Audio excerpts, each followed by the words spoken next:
Before continue, please like this video and subscribe to my channel. That's free and only way to support us. Thank you. My name is Adrian Cole. I'm 34 years old, and until last week, I thought I'd finally reached the kind of success you only see in glossy business magazines. The kind where they slap your photo on the cover with a headline about how you defied all odds or revolutionized the industry. I had just wrapped up a $1 million project for the company I'd poured my soul into for nearly a decade. It was a beast of a job. 12 months of sleepless nights, gallons of burnt coffee, and enough spreadsheets to give anyone permanent eye twitch syndrome. When it launched, it wasn't just a win, it was a record breaker. The kind of result that makes CEOs pop champagne and interns suddenly start smiling at you like you're a celebrity. But here's the thing about corporate glory. It has the shelf life of milk in the sun. One day you're the golden child, the next you're holding a cardboard box with your name badge tossed inside. I didn't even get the courtesy of a warning. The email arrived at 9:03 a.m., subject line so short it almost looked like a typo. By 9:07, security was walking me out of the glass doors I had fought so hard to get through years ago. Everyone's eyes followed me, some curious, some smug, and a few avoiding eye contact like I was contagious. The strange part? It didn't feel like a random layoff. No budget cut excuse. No market crash. No polite, "You've done great, but..." The air felt heavier. The smiles I used to get last week were gone, replaced with a silent, synchronized coldness. Like they all knew something I didn't. That's when I noticed it, the whisper. Not from one person, but from corners of the office, behind closed doors, in the subtle way hands covered mouths. It was the same word, over and over, though I couldn't catch it clearly.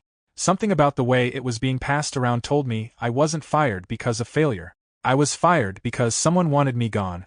And whoever that someone was. They had been planning this long before the project ended. The cardboard box was embarrassingly small. It held the physical evidence of 10 years of my life, a coffee mug with a chipped handle, a notebook full of sketches for ideas that never saw daylight, and a desk plant that looked like it had given up hope around the same time I did. The security guard's hand hovered near my elbow, as if I might suddenly sprint back in and glue myself to my chair. My keycard, once the magic ticket to boardrooms and high-level meetings, now felt like a plastic scarlet letter in my pocket. When the sliding glass doors hissed open, the air outside felt different. Lighter. Colder.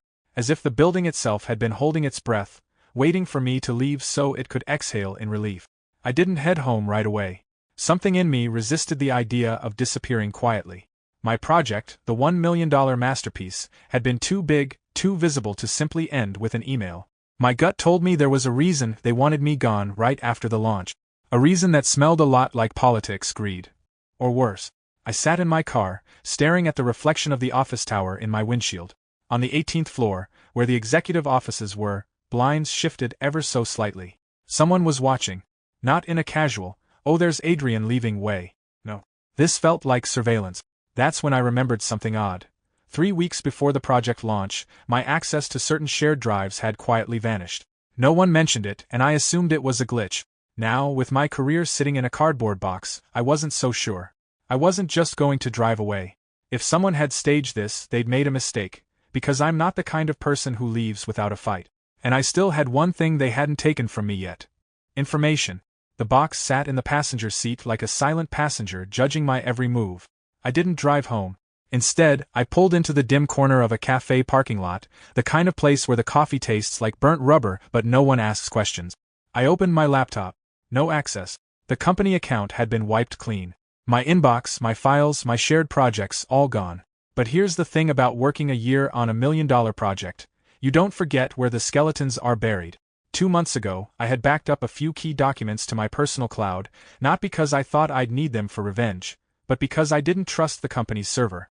They had been oddly paranoid lately, asking for passwords to be changed every week, locking files without notice. When I pulled up the folder, most of it was harmless, timelines, invoices, boring technical specs. But buried in a subfolder was something that didn't belong there. A spreadsheet, but not one I had made. The title was vague, like someone wanted it to look boring. Inside, it was anything but. It listed multiple consultancy fees, paid to a third-party shell company over the last 6 months. Big numbers. Big enough to raise eyebrows. And next to each payment was a project code. Including mine. If that wasn't strange enough, the payment dates lined up perfectly with key moments in my project's development.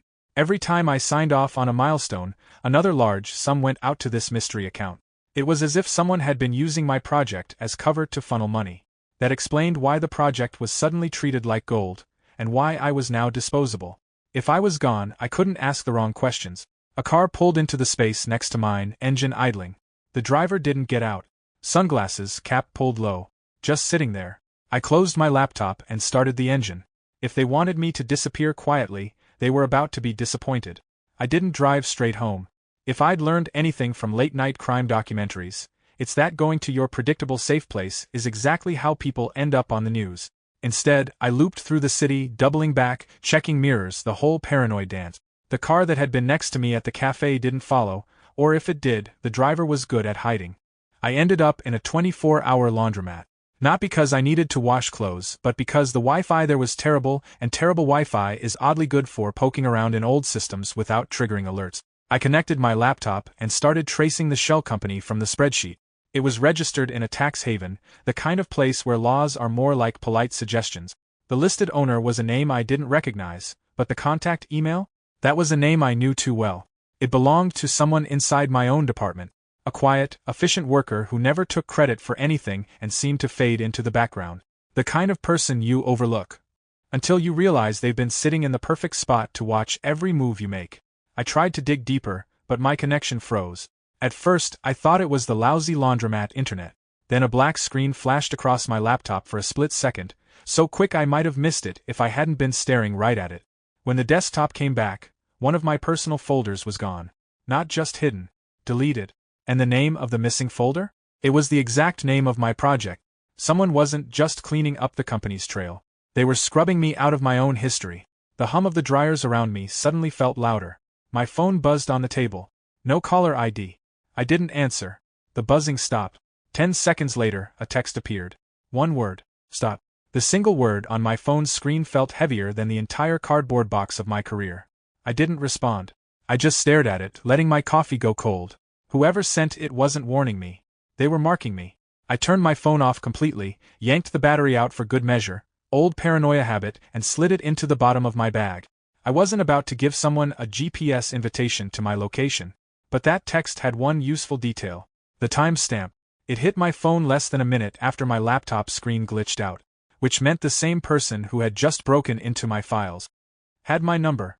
That narrowed the list of suspects to people inside the company. The laundromat suddenly felt too open.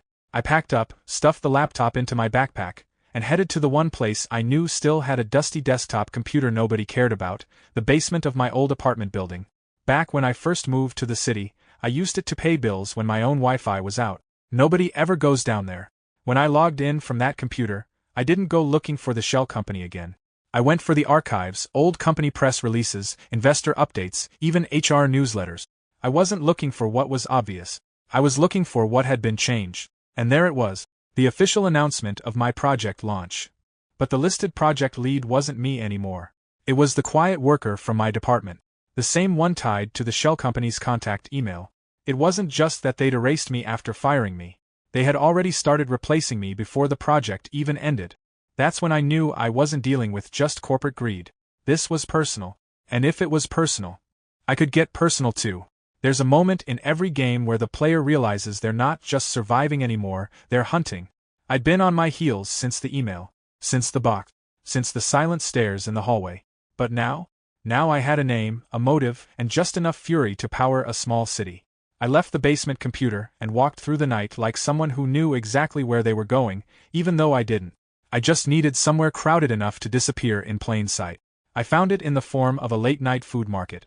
Neon lights, shouting vendors, sizzling grills. Nobody looks at anyone here for more than a second. I bought a bowl of noodles I didn't intend to eat and started listing what I knew in my head. 1. My project had been used as a smokescreen for large money transfers. 2. The money went to a shell company connected to a coworker. 3. That same coworker was now credited as the project lead. 4. Someone inside IT was actively erasing my tracks and warning me to back off. It was too neat. Too organized. This wasn't one person acting alone.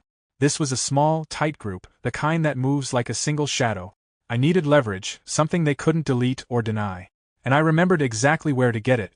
Months ago, during the chaos of the project, a hardware engineer had quietly built a local server to run prototypes without company oversight.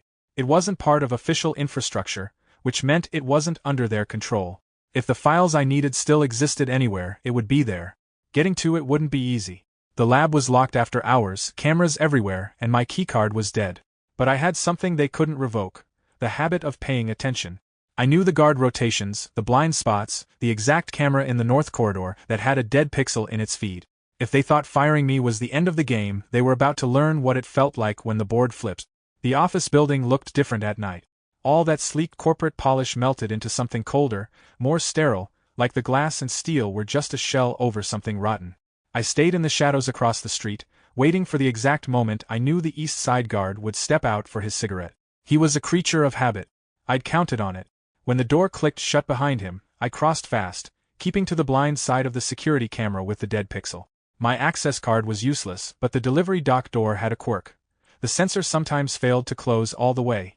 A thin wedge of space, just enough to slide a piece of folded cardboard in and force it back. Inside, the building hummed differently at night. Quieter, but the silence wasn't comforting. Every footstep felt like it echoed forever. I slipped down the north corridor, past the glass-walled conference rooms where I'd once fought to prove this project could work. Now those same rooms looked like exhibits in a museum dedicated to people who'd been erased. The lab door was still secured with its digital lock, but I knew the access panel was just a facade over a mechanical backup. A few minutes of focused work, and the click of the latch sounded like victory. The local server was still there, a matte black tower humming faintly, blinking its slow heartbeat light. I plugged in my own drive and started pulling everything.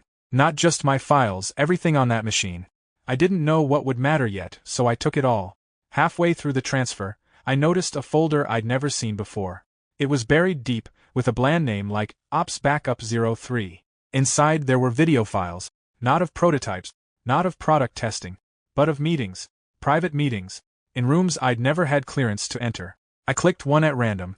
The image was grainy, but I recognized the faces. Executives, my department head, and there, sitting quietly at the end of the table, the so-called quiet coworker, except in this footage, they weren't quiet at all. They were presenting, explaining how my project could be repurposed to route money offshore without drawing attention. And then came the part that made my stomach turn. They weren't just talking about hiding money. They were talking about hiding people. At first, I thought I'd misheard it. The video's audio was low, voices overlapping, the grainy hum of the recording making it hard to catch every word. But then one of the executives leaned forward, speaking with that slow, deliberate tone people use when they want to make sure there's no misunderstanding. They weren't talking about personnel restructuring or confidential relocations. No corporate euphemisms. They were talking about moving real people off the grid. No IDs, no trails, just gone. I froze, trying to process it. Offshore accounts made sense in a twisted way. Greed is a familiar language in business. But hiding people? That was a different dictionary altogether. The quiet coworker, the one now wearing my title, was walking them through a logistics map on the screen. Lines from our city to ports in other countries. Lists of assets with coded names. It hit me like a gut punch. The $1 million project I'd bled over wasn't just a convenient cover for laundering money. It was infrastructure for something worse. My work had been twisted into a network that could make people disappear.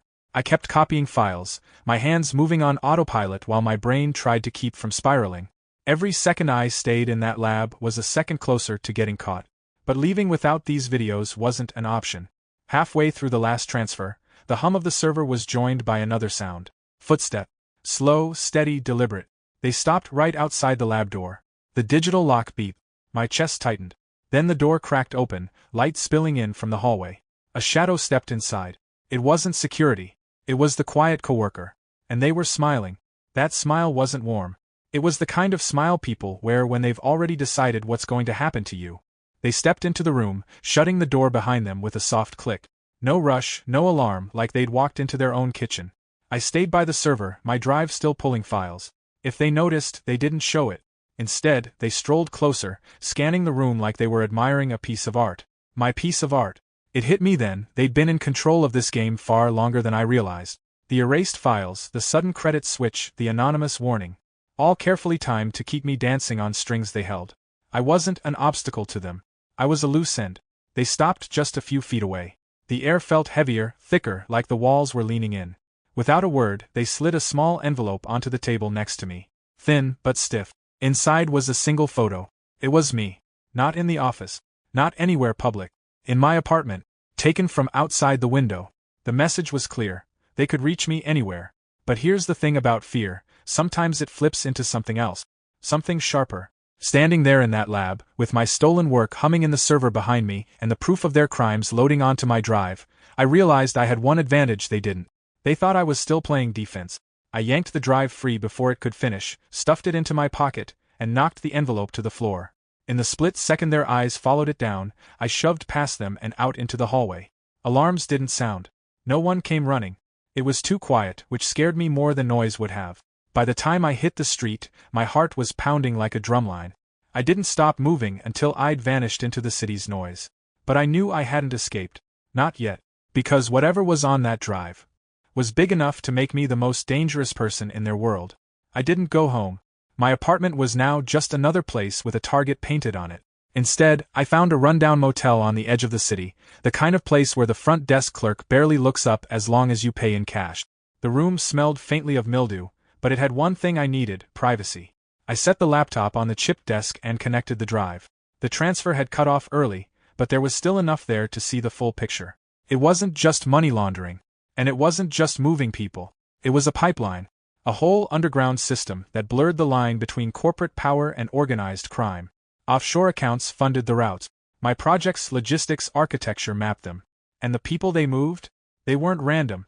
Every file I opened had patterns, connections to political scandals, whistleblowers, even competitors who had publicly clashed with my company. This wasn't business. This was erasure for hire. I leaned back, staring at the glow of the screen. If I went to the police, I'd be dead before sunrise. If I went to the press, the story might get buried under legal smokescreens before it even reached the front page. So I did the only thing that made sense. I made copies, lots of them. Multiple drives, hidden in places nobody would think to look. Some in the city, some far away. I even scheduled encrypted emails to send if I didn't check in every 48 hours. By the time the sun started leaking into the thin motel curtains, I had turned myself into something they couldn't erase, a risk. My phone stayed off. I didn't want to hear from anyone, but when I finally powered it up, there was one new message waiting. No number. No signature. Just 4 words. "We're not finished yet." I smiled. Neither was I.